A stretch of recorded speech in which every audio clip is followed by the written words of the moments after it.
Bismillahirrahmanirrahim. Assalamu alaikum. PTV Sports के flagship football show kick-off में खुश आमदीद. Thank you for being with us this evening. It's a pleasure being in front of you and discussing football as always.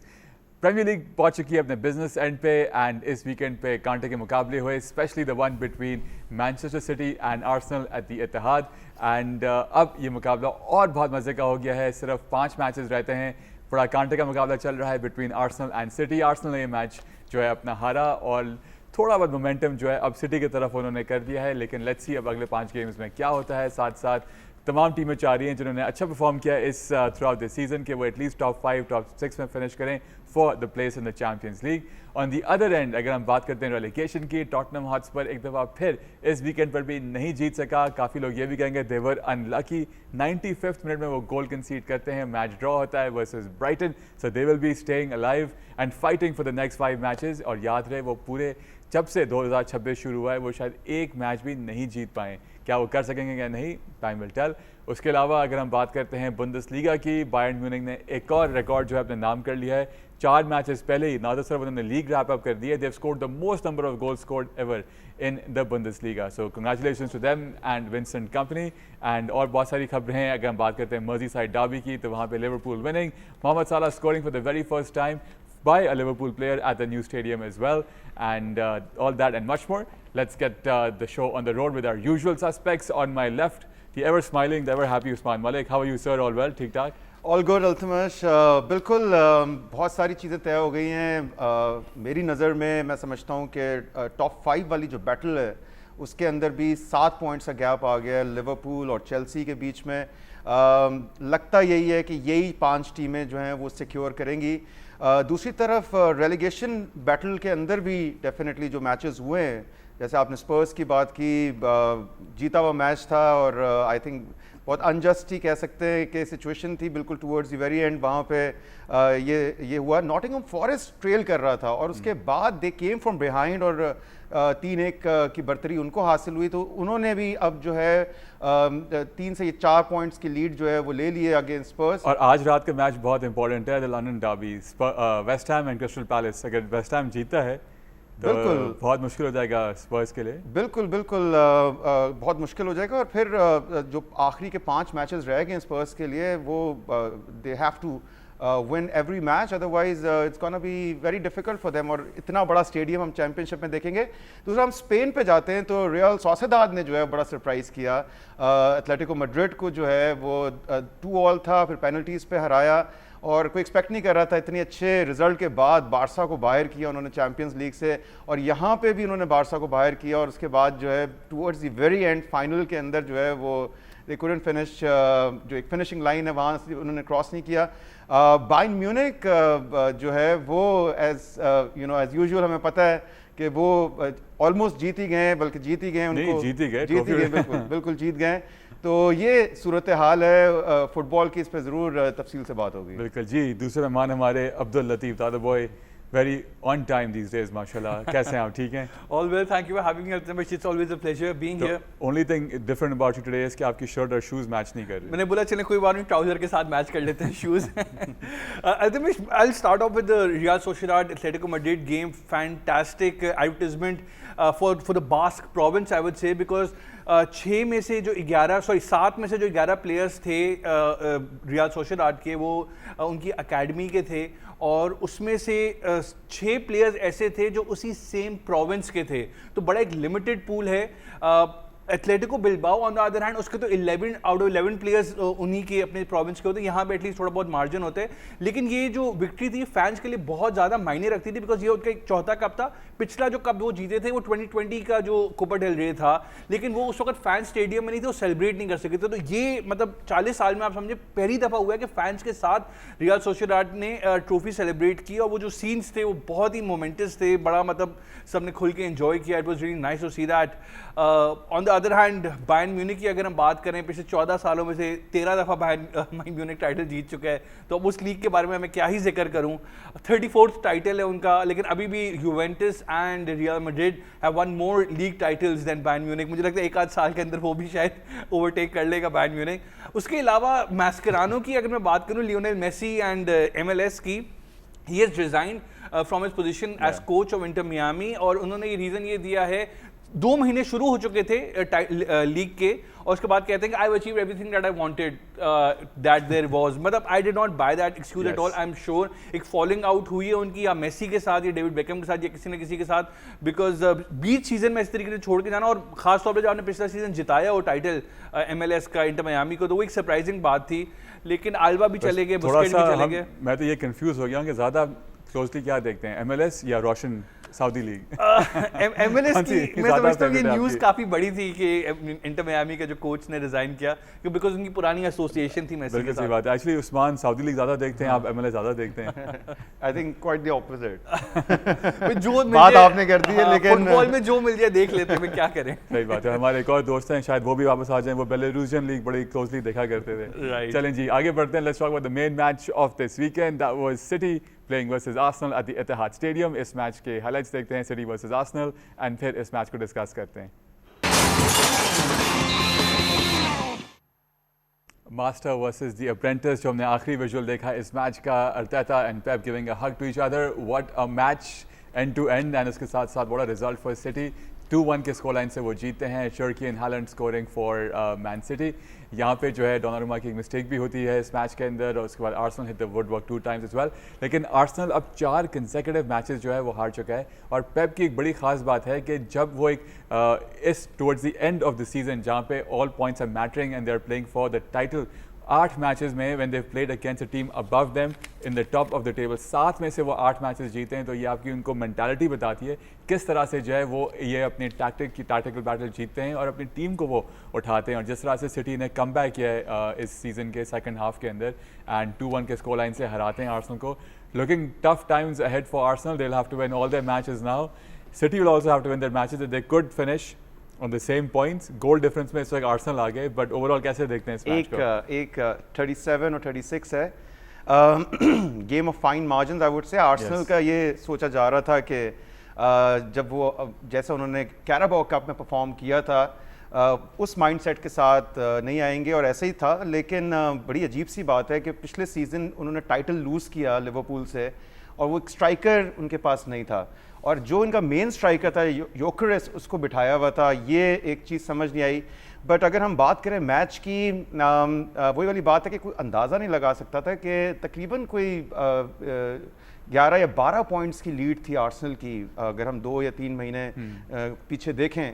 और जिस तरह से अब तो सिटी के हाथ में टाइटल है बेसिकली। अगर वो बर्नले से अपना वेडनेसडे को मैच जीत जाते हैं तो डेफिनेटली गोल डिफरेंस भी इंप्रूव हो जाएगा। हमारी कुछ देर पहले उनसे बात हुई, मार्क ऑगडन से, जो ESPN के सीनियर फुटबॉल राइटर हैं, उनका हम आपको इंटरव्यू भी कुछ देर में दिखाएंगे। उन्होंने बड़ी मैथमेटिकली समझाया है कि Arsenal has a slightly still better advantage, को सारी बॉटम हाफ टीम्स के साथ वो खेल रहे हैं, जबकि सिटी जो है one Burnley and then all top teams for there. बिल्कुल, लेकिन जो डिसएडवांटेज नज़र आ रहा है वो ये नज़र आ रहा है कि उन्होंने चैंपियंस लीग भी खेलनी है, और उनके जो नंबर ऑफ मैचेस हैं वो ज़्यादा होंगे, और अगर वो फाइनल के लिए क्वालिफाई करते हैं तो डेफिनेटली उनके लिए जो मामला थे वो थोड़े से मुश्किल होंगे। लेकिन अब अगर देखा जाए, ball is in cities court. अगर सिटी अपने सारे मैचेस निकाल लेता है, आगे तक आखिरी के 5 मैचेस रहते हैं, तो डेफिनेटली लग ये रहा है कि सिटी लग क्या रहा है, बल्कि I think city would win the title. दूसरी तरफ अगर हम बात करें इस मैच की, तो क्या बेहतरीन आगाज़ हुआ जब चर्की की इंडिविजुअल ब्रिलियंस, हमने जैसे फुटसॉल खेल रहे हैं वो, उन्होंने पहला गोल जिस तरह से किया, कमाल की उनकी परफॉर्मेंस थी। और फिर दोनों टीम्स 2-2 दफ़ा वुडवर्क पे भी लगा। XG इवन आर्सेनल का ज़्यादा बेहतर था कंपेयर टू सिटी। लेकिन अगर ओवरऑल परफॉर्मेंस की बात की जाए, एक लकी गोल ज़रूर मिलता है डोनारुमा से। आप एक्सपेक्ट नहीं कर सकते थे कि वो जो है वो इस तरह का एरर करेंगे। हैवर्ट्स 1-1 कर देते हैं, और फिर 65th मिनट के अंदर हालान का गोल आता है, और फिर 2-1 की स्कोर लाइन वही मेंटेन रहती है। योकेरेस भी आते हैं बेंच से, लेकिन कोई इतना कोई ख़ास जो है इम्पैक्ट डाल नहीं सके। तो आई थिंक ब्रिलियंट परफॉर्मेंस, और मैं समझता हूँ कि अब नई बॉटल्स आ रही है मार्केट में जो आर्सेनल की ब्रांडिंग के साथ होगी, बिकॉज ये एक बहुत बड़ा एक आपका मतलब है आर्सेनल टीयर्स। आर्सेनल टीयर्स कह लें, जो भी है, आप अगर तो वो चैंपियंस available लीग थी से वो। अगर चैंपियंस लीग भी नहीं जीते, कहाँ क्वाड्रुपल की बात हो रही थी कैराबाओ से पहले आर्सेनल के हवाले से। इत्तेहाद के I बाहर think जो ये है बहुत वो बड़ा उनके साथ बॉटल्स बिक रही थी, सानिया सिटी के होगा ये। फैंस जो है वो बॉटल्स दे रहे थे एक दूसरे को आर्सेनल के बिल्कुल, लेबलिंग के साथ, आर्सेनल टीयर्स के नाम से। हाँ, the world's number 1 bottle jobs basically. 2 pounds की थी वो अल्टीमेटली। लेकिन देखिए पूरा डिफाइनिंग फैक्टर क्या है आर्टेटा वर्सेस पेप। पेप का अप्रैल के अंदर विन परसेंटेज है 80%, 2.53 पॉइंट्स पर गेम उनकी एवरेज है। Arteta on the other hand इस तरीके से चोक कर जाते हैं, 41% विन रेट हो जाता है उनका, और उनकी जो पॉइंट्स पर गेम है 1.48 हो जाता है। कल किसी आर्सेनल फैन से बात हो रही थी और वो खुद बता रहे थे कि पिछले 5 सालों में अर्थेटा का अप्रैल के अंदर कितने मैचेस वो जीते हैं 5 साल में। हाँ तो बिल्कुल, हाँ तो आप अंदाजा लगा लें, आप अंदाजा लगा आई लें। Think history would repeat itself. History is repeating itself. नहीं, मैं तो कॉन्फिडेंट हूँ, मतलब मैं तो पिछले कई मैचेस से, कई शोज से इनफैक्ट कहता आ रहा हूँ कि it is man cities title, और गोल डिफरेंस वो चाहे स्ट्रॉन्गर टीम के खिलाफ बेशक मैचेस हों, लेकिन they are the team who will score more goals because वो टैलेंट इतना ज्यादा है। मेन डिफरेंस आप ये देखते ना, हालांड जो इस वक्त सिटी का top scorer, he is got 23। मैं सिर्फ प्रीमियर लीग की बात कर रहा हूँ। प्रीमियर लीग में टॉप स्कोरर जो आर्सेनल का है वो 12 है, दैट इज ग्योकरेस। पर 23 और 12 का डिफरेंस आप देख लें कितना ज्यादा है। So it's Arsenal all over again. But लेकिन इस मैच में अगर बात करें, डोनारूमा ने डेफिनेटली वो मिस्टेक की हैवर्ट्ज के आगे, लेकिन फिर उन्हीं का ही वो थ्रो था जो ओराइली को दिया, जिसने आगे हालांड को पहुंचाया, जिससे वो सेकंड गोल हुआ था। तो उन्होंने अपनी मतलब अपनी मिस्टेक का उन्होंने और फिर वो फैंस में जाके जम मार दी उन्होंने फैंस के अंदर जाके। एग्जैक्टली। उसके अलावा अल्टीमेट हैवर्ट्ज की जो सिलेक्शन थी मैं समझता हूँ इतनी गलत नहीं थी, बिकॉज प्रेसिंग बहुत अच्छी की है उन्होंने इस गेम के अंदर, और उन्होंने चांसेस अपने नहीं लिए। सिंपल बात है, 95th मिनट पे एक हेडर उन्होंने, जो मौका अच्छा मिला था, ओपन हेडर था, बार के ऊपर मार दिया। 60 मिनट पे ऑडिगार्डो को थ्रू बॉल दी थी 1-on-1 with the keeper, he missed that. वो इनफैक्ट सेव था डोनारूमा का, बट उन्होंने कन्वर्ट नहीं किया अपने चांसेस, तो ही हैड दोस चांसेस। अब यही बात है, ultimately these are the small differences which take you from number 2 to number 1, and I feel that इस वक्त वो डिफरेंसेस बहुत ज़्यादा हैं आर्सेनल के लिए, वो नहीं आगे बढ़ पा रहे हैं, कवर नहीं कर पा रहे हैं। एंड जो मिडफील्ड डुओ था Bernardo Silva and Rodri, fantastic. Odegaard मुझे समझ में नहीं आया कि वो इतने safe and easy safe passes कर रहे थे साइडवेज, कोई अटैकिंग थ्रेट उनकी तरफ से इतनी नजर नहीं आई, हालांकि पूरा मैच उन्होंने खेला एज ए विंग पे खेल रहे थे इस गेम के अंदर। सो और जैसे उस्मान ने बताया कि बेस्ट बात ये थी कि it was not like the Carabao cup, they went for the match. उन्होंने कोशिश की जीतने की, लेकिन वो टेक्निकली सुपीरियर टीम के आगे वो नहीं कर सके। What a bowler O'Reilly is. I mean, fantastic. जिस तरह से वो एकेडमी, और अब जो उन्होंने लेफ्ट बैक पोजीशन अपने नाम कर लिए, इवन दो इतना टैलेंट मौजूद है सिटी के पास, उसके बावजूद डिफेंसिवली भी और अटैकिंग डिस्प्ले आप देखें उनका पिछले मैचेस के अंदर, मेरे ख्याल में 5 या 6 गोल उन्होंने ऑलरेडी स्कोर किए। व्हाट अ टैलेंट ही है। And Cherki becomes the first player in the Premier League to get 10 goals and assist.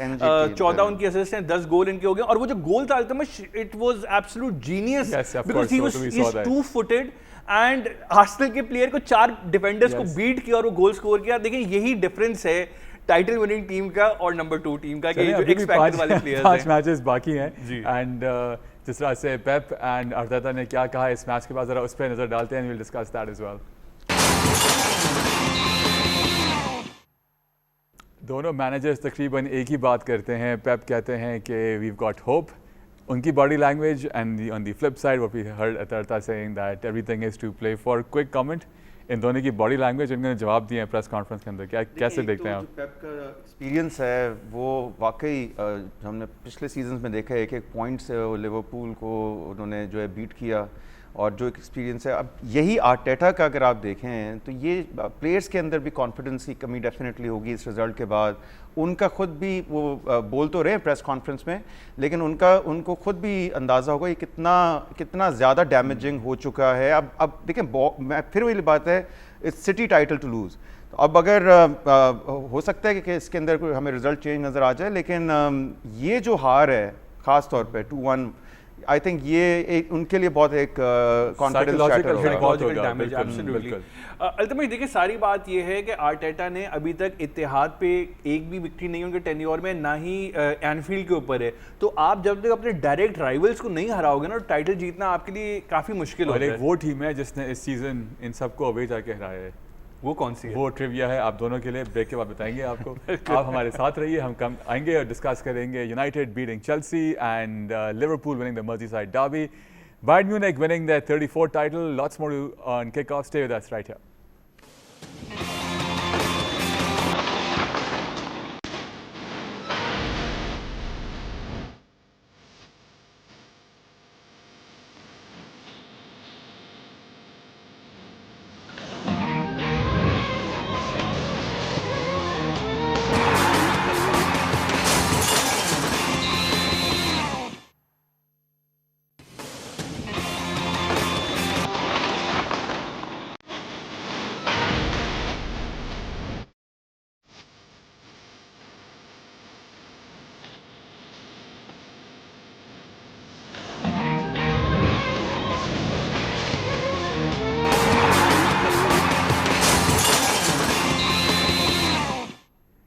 Break के बाद खुश आमदीद. Thank you for staying with us right here on Kickoff. Break से पहले we discussed City and Arsenal and the title chances. अब आगे बढ़ते हैं, talk about the famous Merseyside derby. This match was played at the Everton's new stadium.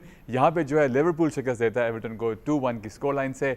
Mohammad साला scoring the goal for Liverpool, becoming the first Liverpool player to score at the new Everton Stadium. उसके साथ साथ वो नया record भी कायम करते हैं, उसको हम डिस्कस करेंगे. बट पहले इस मैच की हाईलाइट्स देखते हैं और इस मैच को फिर डिस्कस करते हैं. 2-1 के स्कोर लाइन से लिवरपूल हराता है एवर्टन को. Liverpool playing away had 56% of the possession and they had 6 shots on target. Even their XG was better than Everton. साला जो है पहला गोल स्कोर करते हैं, ऑल्दो उससे पहले एवर्टन का एक गोल जो है वो ऑफसाइड दे दिया गया था.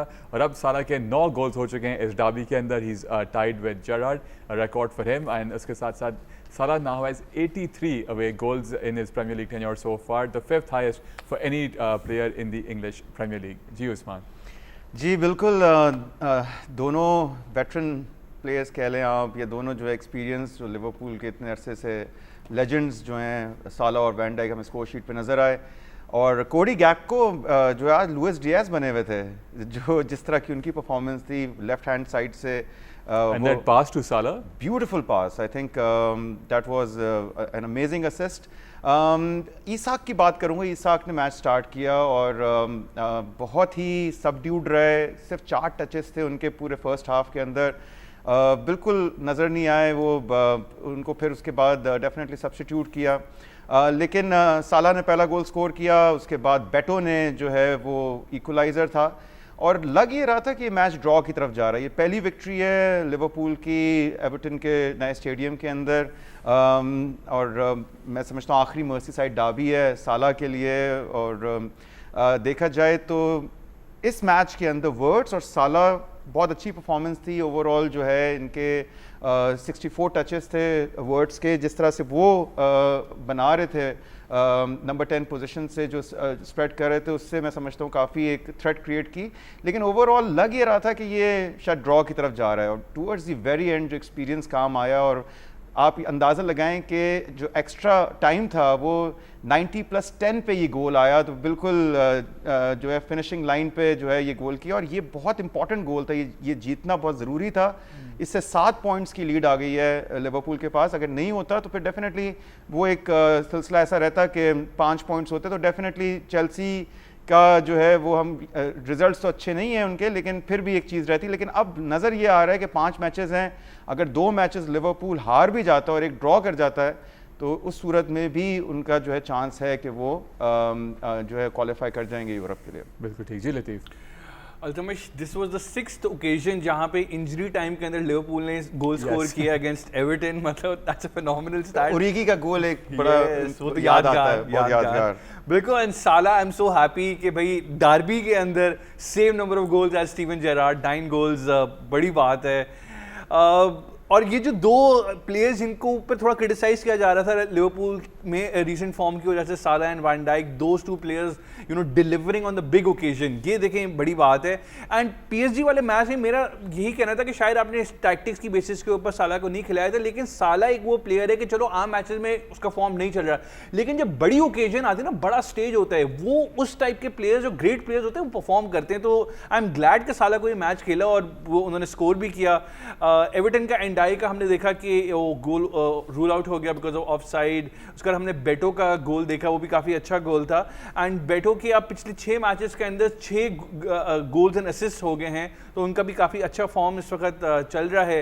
एंड ये पहला मैच था अवे लिवरपूल का इस स्टेडियम के अंदर. एंड वो पहला मैच ही जीता है लिवरपूल ने. मतलब वो they have you know set down the marker कि भाई फ्यूचर में भी Liverpool is the bigger team in that city. And जब वो अवे होंगे या होम पे होंगे नहीं करेंगे इस बात से. नहीं, वो उन्होंने एक मार्कर सेट कर दिया ना. पहला मैच हुआ, पहली विक्ट्री आई. उस्मान, आपको छेड़ने के लिए हम ऐसे कहते हैं. आप फिर छिड़ जाते हैं. मैं छिड़ गया इस बात से. बिल्कुल. और एक गुड न्यूज अल्तमिश ये है कि मैच के बाद कुनाटे ने भी कह दिया है कि भाई he is very close to signing a contract extension. तो आई फील कि जो सेंटर बैक की नेक्स्ट सीजन के लिए थोड़ी अनसर्टेनिटी थी वो थोड़ी अब कम हो गई. But they would still need more players. Oh, absolutely. After seeing their defense in this match as well, and every match the way they're leaking, I think काफी ओवरहॉल की जरूरत है. एंड काफी लिवरपूल फैंस तो ये भी कह रहे हैं कि शायद मैनेजर की तरफ भी देखना पड़ेगा कि शायद उधर भी कोई तब्दीली करनी पड़े.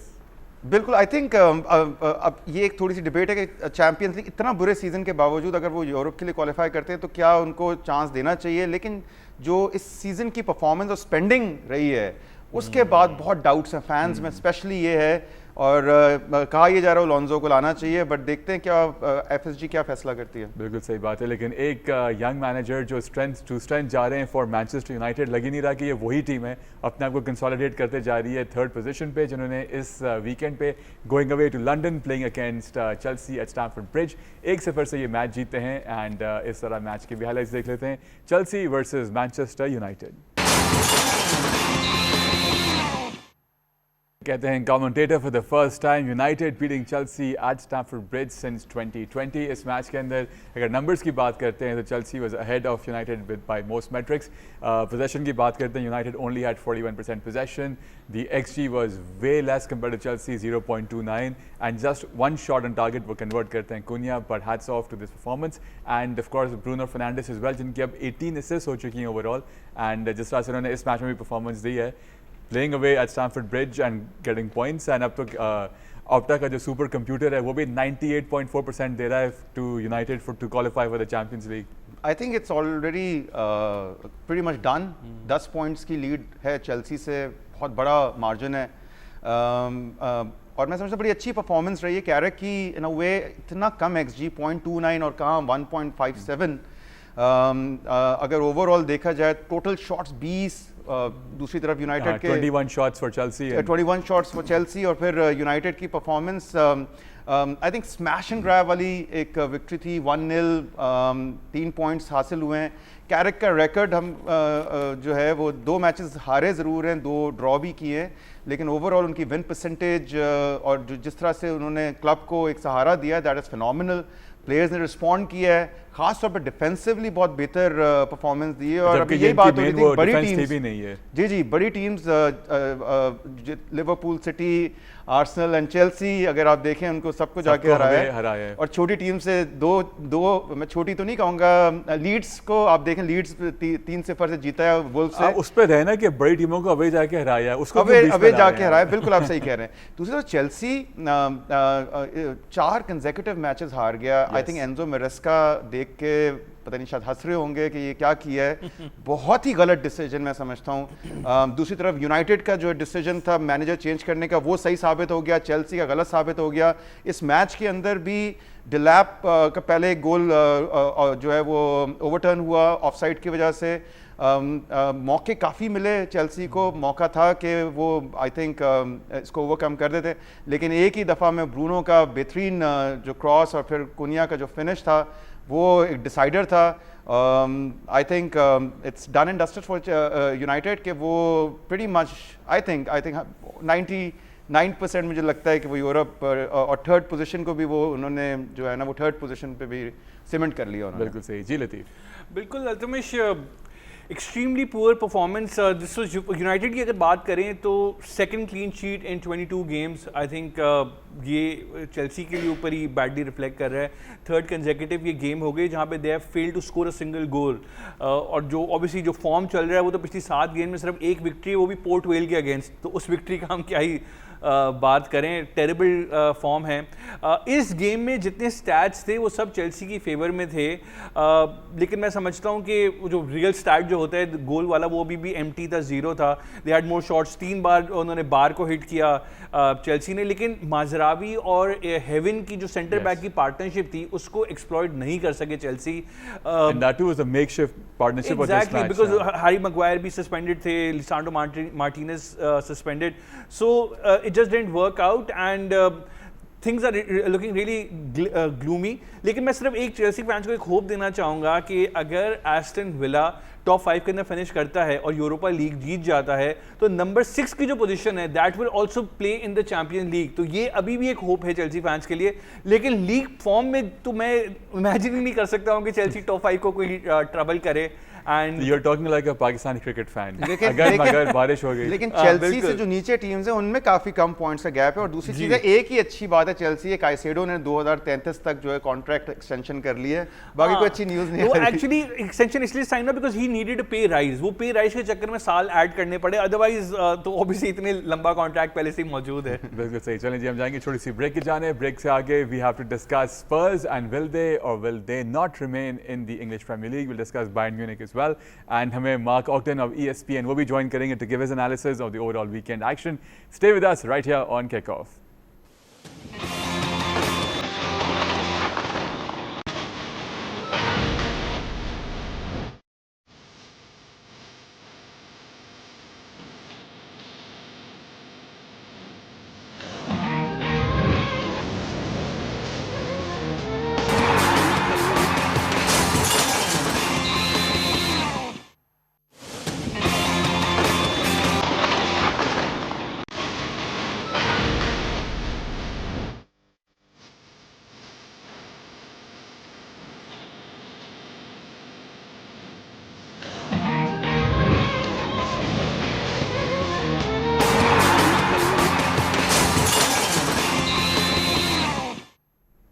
ब्रेक के बाद खुशामदी। Thank you for staying with us right here on Kickoff. Break से पहले we've discussed the title race between Arsenal and Manchester City. We've discussed United, Chelsea and the Merseyside derby, Liverpool versus Everton. अब आगे बढ़ते हैं, we'll talk about the lower end of the table जहाँ पे relegation battle चल रही है. Burnley is pretty much on their way out of the champions of the Premier League.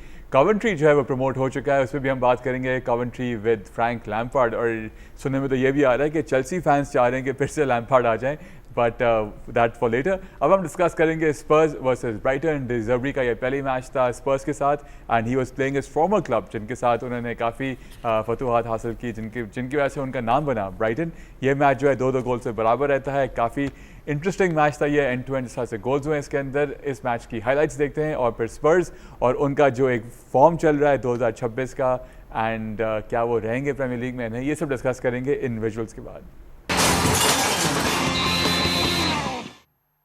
Pretty much say an electrifying match. 4 goal score होते हैं इस match के अंदर, and you have to feel sorry for Spurs. 95th minute में जाके जो है Brighton equalise करता है. 2-2 गोल से ये मैच बराबर रहता है. जावी सिमोन्स की क्या परफॉर्मेंस थी इस मैच के अंदर, but all in vain. And Mitoma scoring pretty much कह सकते हैं one of the goal contenders for goal of the season pretty much. जी उस्मान, कैसे देखते हैं आप? 15 matches consecutive winless for Spurs. पिछले 5 मैचेस में even when they have scored first, they haven't been able to hold see the match through as well.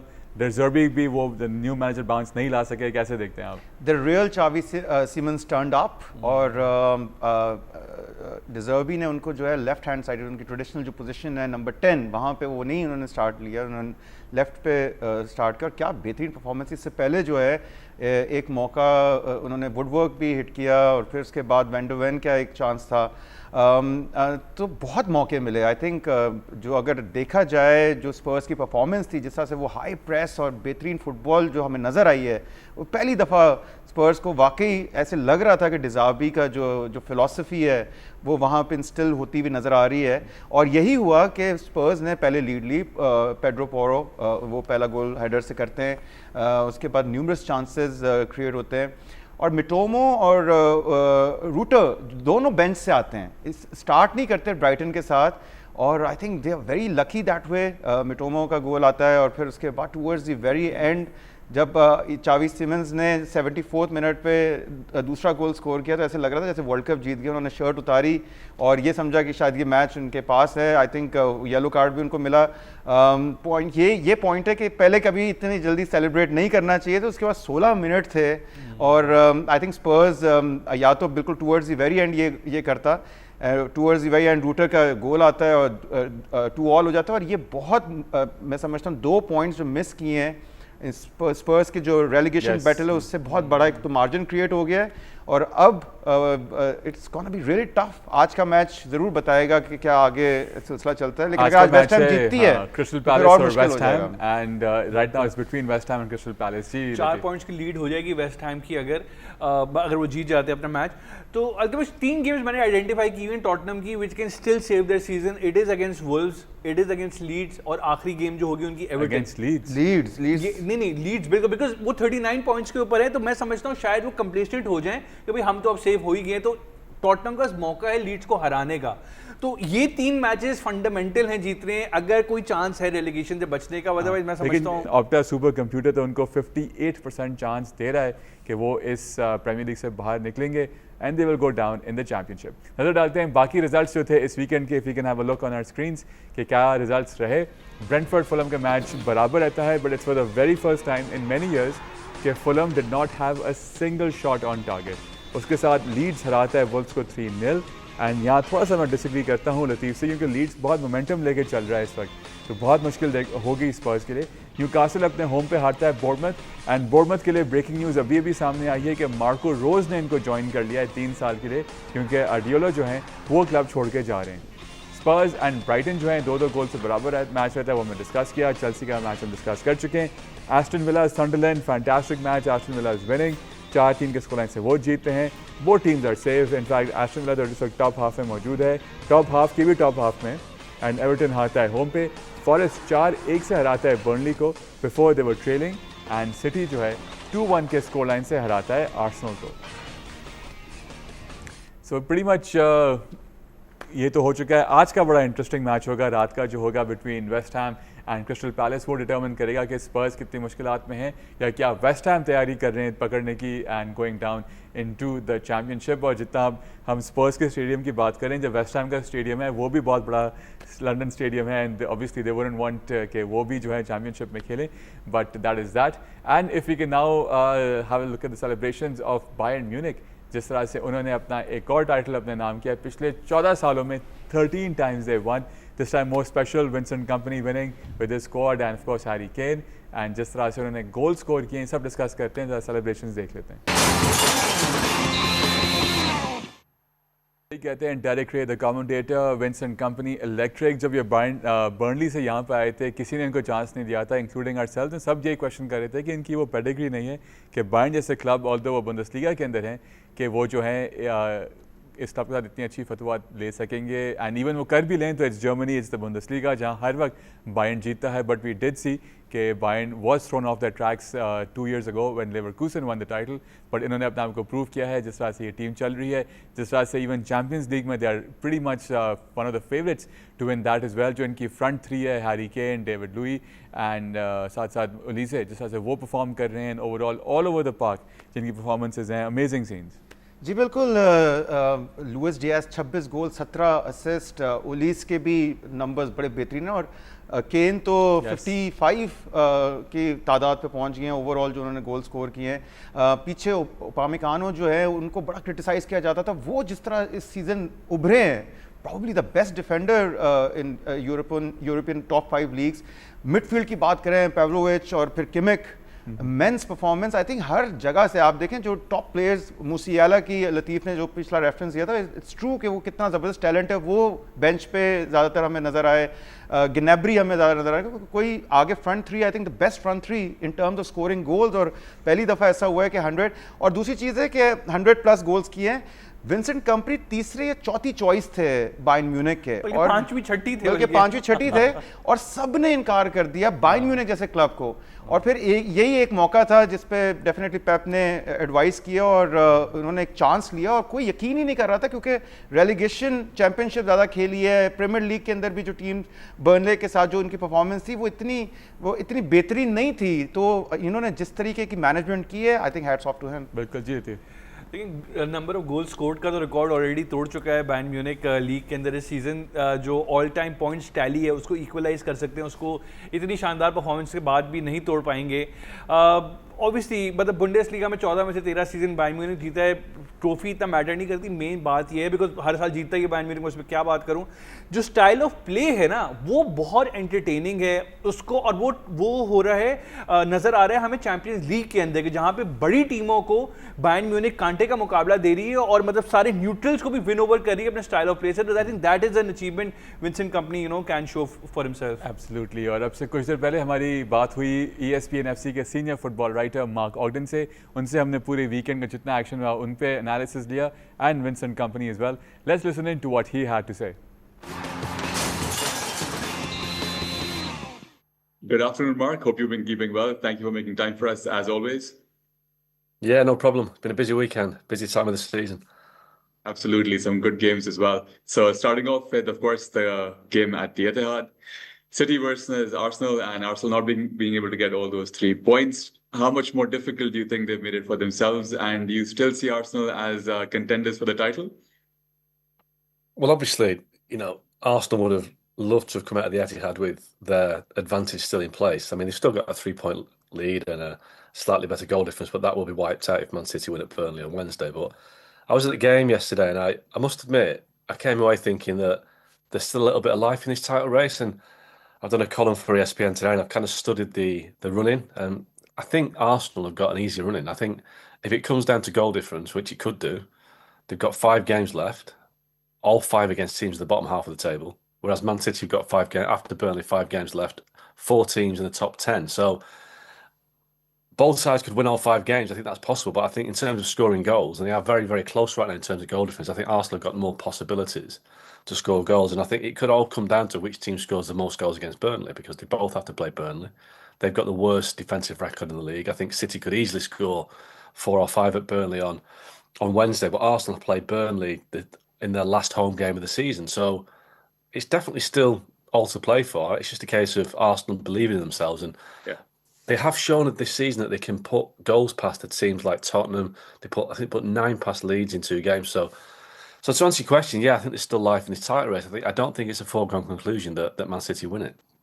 That's right. It's just because the momentum has pretty much fallen in terms of Arsenal and the way they're having form in the last 5 games. So looks difficult, but yeah, let's see. But on the other end of the table, as you were mentioning as well, a lot of excitement all over the Premier League. Tottenham Hotspur, they've got 5 games as left, and De Zerbi believes that they can now win all 5 of them. Do you see them surviving, or do you see that it's going to be difficult for them given the fixtures they have up ahead? Well, seeing as Tottenham haven't won a league game in 2026, I think it's unlikely they're going to win 5 between now and the middle of May. So, I mean, Tottenham are in a real mess. I mean, obviously, West Ham play Crystal Palace Monday night. If West Ham win that game, they go 4 points clear of Tottenham. So that really, really puts pressure on Spurs. Who, listen, if they don't win their next game, which is away at Wolves, I think they're doomed. But I think it's now coming down to West Ham or Tottenham.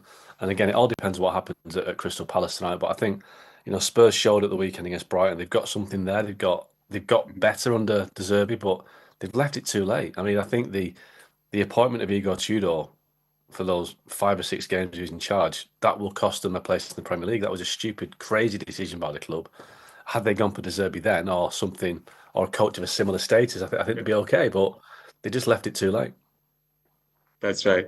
And one team which has now made its way to the Premier League, that's Coventry and Frank Lampard. How do you see them coming up? Listen, I remember Coventry in the Premier League the first time around, so that shows how old I am. That shows the kind of grey in my beard. That kind of gives it away. And Coventry are a team that they never really brought anything to the Premier League. They're a strange club. They were always fighting against relegation, but obviously they're a club that has a top flight pedigree. It's a big city. It's got a big stadium. Frank Lampard, as a manager, we know, has got a great kind of reputation in the game. So I think it's great for Coventry that they're back in the Premier League. I don't think Coventry will challenge at the top end. I think that they'll find it difficult to survive next season. But I think if you speak to a Coventry supporter, 10 years ago, they were in the bottom division. They were in the 4th division. They were playing games away from home in Northampton and in Birmingham because they had a kind of a dispute with the owners of the ground. So they've really, really come back from the depths. So it's fantastic for them. I think they've earned the right to be in the Premier League, but it's going to be really tough. It's going to be very, very tough for them to survive next season. And what did you say, Mark, about Frank Lampard as a manager? There were doubts about him and the way he's led teams in the past, with him being able to achieve this. What does that do for Lampard and his credentials as a manager? Yeah, well, I was at Chelsea Man City last week, and the Chelsea fans were chanting his name.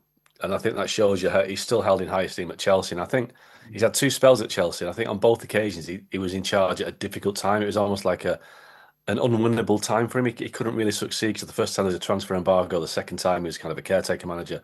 I think Frank Lampard has got the credentials to be a top manager. He's got the playing, reputation as a player, that so when he walks into a dressing room, he will immediately get their respect. And I think at Chelsea right now, that doesn't happen with Liam Rosenior. So I think Lampard has got a promotion in his CV. He went to Everton that time and struggled to keep them in the division, but he did so. So he has got success on his track record. And I think, but having managed Chelsea twice now, his kind of dream job, he's done it.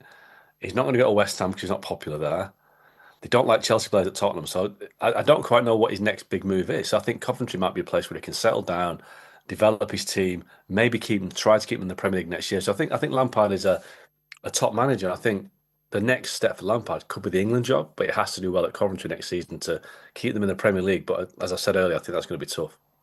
Yeah, perfect. Let's see how that goes. Speaking of another young manager, Vincent Kompany, just won the Bundesliga with Bayern Munich last night. How do you see that in a record-breaking way? And do you think that they could pull off a treble this time around? Yeah, I mean, Bayern Munich are by far and away the best team in Germany. I think there's definitely a chance of a treble. And I saw them earlier this season win at PSG. They were down to 10 men. Luis Diaz had been sent off. And they still beat PSG in Paris. So for me, that makes them a very, very strong contender to win the Champions League. Now, I know they play PSG in the semi-finals, and I think that really is the best. That's the final, isn't it? They're the two best teams. It's a shame that it isn't the final, but if they get through that Bayern, I think they'll win the final. So, Kompany, yeah, definitely bounced back from relegation with Burnley a couple of years ago. I mean, he's certainly taken that big step. But I think the thing with Kompany is, if Pep Guardiola leaves Man City this summer, which I think is a possibility, that there's a lot of rumours now that Pep will leave at the end of the season. I think Vincent Kompany is at the top of the list to become the next Man City manager. He's a guy that has all the credentials. He's managed a big club at Bayern Munich. He's got a very strong relationship with Khaldoon Al-Mubarak, the Man City chairman. I think Kompany to City is one to keep an eye on, because if Pep goes, Kompany will be the first cab off the rank, as they say.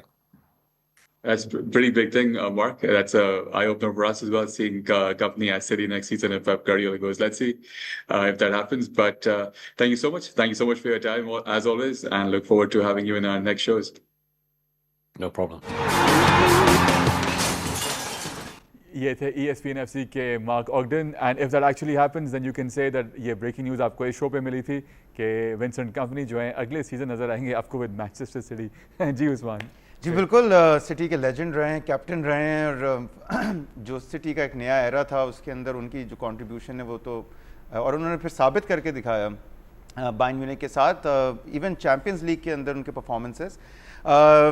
लेकिन मैं ये समझता हूँ कि अगर city यहाँ से title जीतती है तो पेप 10 साल हो जाएंगे, और 10 साल के अंदर जो एक जर्नी है वो मैं समझता हूँ कि वो शायद आगे वो खैर बात कह दें, और एंजो और विंसेंट दोनों में से अब देखते हैं कि कौन आता है, लेकिन मुझे लगता है साथ साथ एक किताब भी इन्हीं को शाया कर देनी चाहिए, क्रिएटिव अकाउंटिंग की। पिछले 4 साल से केस भी चल रहा है जो सामने आके नहीं दे रहा। एब्सोल्युटली। देखिए, ये अगर सिटी टाइटल जीतता है ना इस दफा, अल्तमश जनवरी की जो विन नाउ प्लेयर्स जो खरीदे ना उन्होंने, मार्क गुही और Semenyo, those are going to be the critical factors जो एक्चुअली मतलब फिनिशिंग लाइन को क्रॉस कराते हैं। बिल्कुल सही। चले अब before we leave let's have a look at the tables of the top leagues in Europe कि क्या उनकी सूरत हाल है।